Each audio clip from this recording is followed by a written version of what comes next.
ఇప్పుడే జీ5 app download చేయండి. చూడండి మీ ఫేవరెట్ టీవీ షోస్ ఎప్పుడైనా ఎక్కడైనా. ఎవరత్తయ్య అడ్డమైన వాళ్ళు? ఎందుకలా నోరు పారేసుకుంటున్నారు? ఆ పాపకి నేను సుమతి అత్తమ్మ పేరు పెట్టినందుకు తట్టుకోలేకపోతున్నారా? నువ్వు సుమతి అని పేరు పెట్టుకో, లేదా సీత అని నీ పేరు పెట్టుకో, లేదా సావిత్రి, అనసూయ, అరుంధతి అని నీకు ఇష్టమైన పేర్లు పెట్టుకో. నాకేంటి? ఇందాక అడ్డమైన పేరు అని మా అత్తమ్మ గురించేగా అన్నారు. మీకు అంత ఉక్రోషం ఎందుకు అని అడుగుతున్నాను. దారిన పోయే వాళ్ళందరికీ నువ్వు బొడ్డు కోసి పేర్లు పెడుతూ ఉంటే మేం దానాలు చేస్తూ ఉండాలా సీత? ఈ ఇల్లేమైనా ధర్మసత్రం అనుకున్నావా? లేదంటే మీ పుట్టింటి నుంచి తెచ్చిన ఖజానా ఏమన్నా మూలుగుతుందనుకున్నావా? మేమేమి డబ్బులు అడగడానికి రాలేదు సార్. మా పాపని ఆశీర్వదిస్తారని వచ్చాం. మా పాపకు మంచి పేరు పెట్టారు, అలాగే పాపకి మంచి భవిష్యత్తు ఉంటుందని దీవిస్తారని వచ్చాము. విన్నారా? వాళ్ళు మన ఆస్తులు అడగడానికి రాలేదు, ఆశీర్వాదం కోసం వచ్చారు. మీరు తప్పుగా అర్థం చేసుకుని వీళ్లను సుమతి అత్తమ్మను అనరాని మాటలు అన్నారు. మా కోసం మీరు గొడవ పడొద్దమ్మా. మీరు చల్లగా ఉండాలి.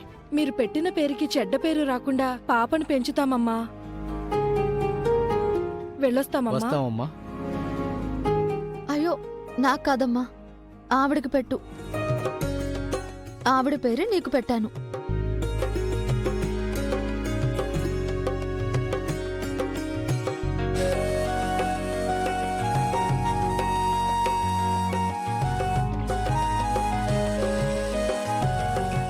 బాగా చదువుకుని మా సుమతి అత్తమ్మ అంత గొప్పదానివి కావాలి. ఉమ్, వెళ్ళిరండి. అలాగేనమ్మా.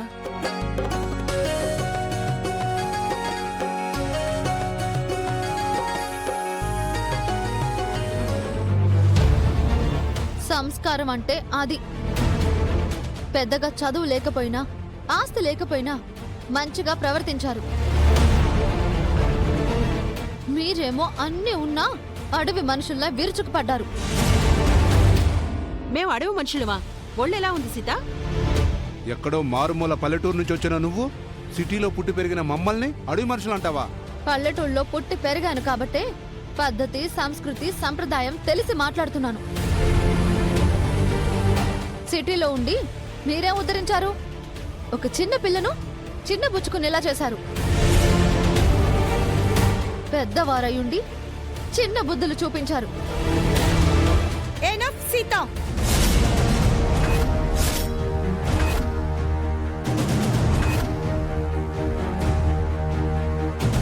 వాగింది చాలు. ఇప్పటికి హద్దు మీరి మాట్లాడావు. ఎవరితో ఎలా ప్రవర్తించాలో మాకు తెలుసు. ఏం తెలుసు మీకు? పిల్లల్ని కాని ప్రేమగా పెంచుంటే తల్లి బాధ్యత, పిల్లల విలువ తెలుసుండేది. పిల్లలు లేని మీకు ఆ బాధ్యతలు, విలువలు ఏం తెలుస్తాయి?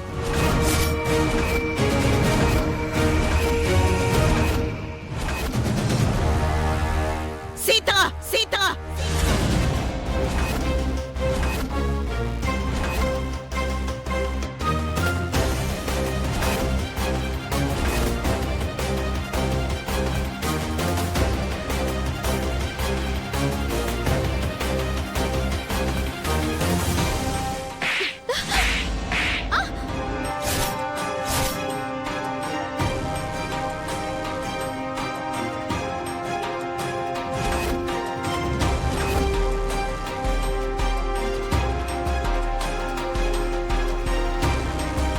ఏం మాట్లాడుతున్నావు నువ్వు?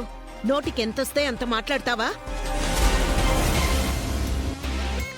చూసావా జన, సీత నన్ను గొడ్రాలు అంటోంది.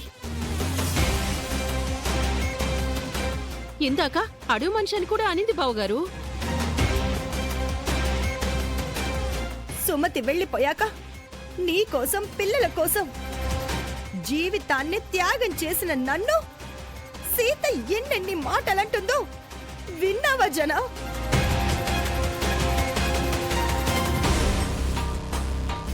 రామ్ ప్రీతిల కోసం సొంత పిల్లల్నే వద్దనుకున్న మహావదినకు పిల్లల విలువ, తల్లి బాధ్యత తెలీదని కూడా సీత అన్నదన్నయ్యా.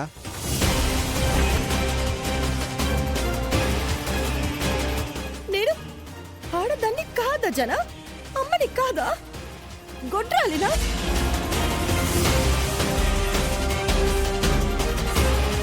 నేను ఆ మాట అనలేదు. నువ్వన్న మాటకు అర్థం అదే సీత. మహాని నువ్వు కావాలనే అవమానించావు.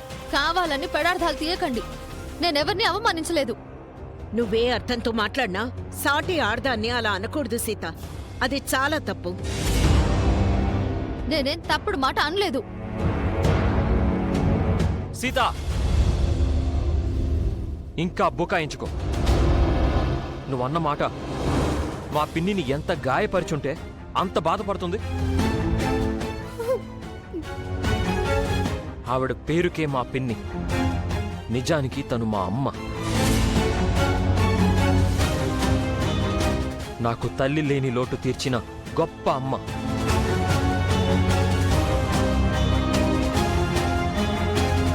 అలాంటి అమ్మకి పిల్లల విలువ తెలియదు అంటున్నావా? ఇంకోసారి పిన్నిని అలా అన్నావంటే బాగోదు సీత. నువ్వు పిన్నినంటే మా అమ్మనన్నట్టే.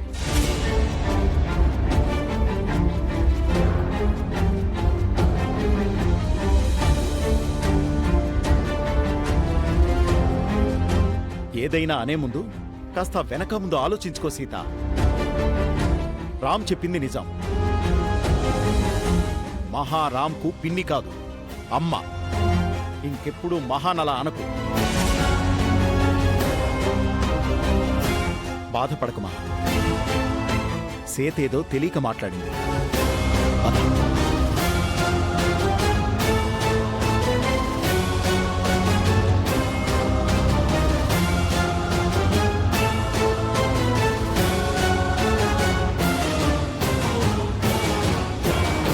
ఏ రోజు కంటతడి పెట్టి ఎరుగని మహా ఈ రోజు నీ కారణంగా ఏడ్చింది. ఈ ఉసురు ఊరికే పోదు సీత. ఈ ఇంటికి పెద్ద దిక్కైన మహావదిని ఏడిపించావు. ఇందుకు నువ్వు ఇంతకింత అనుభవిస్తావు సీత.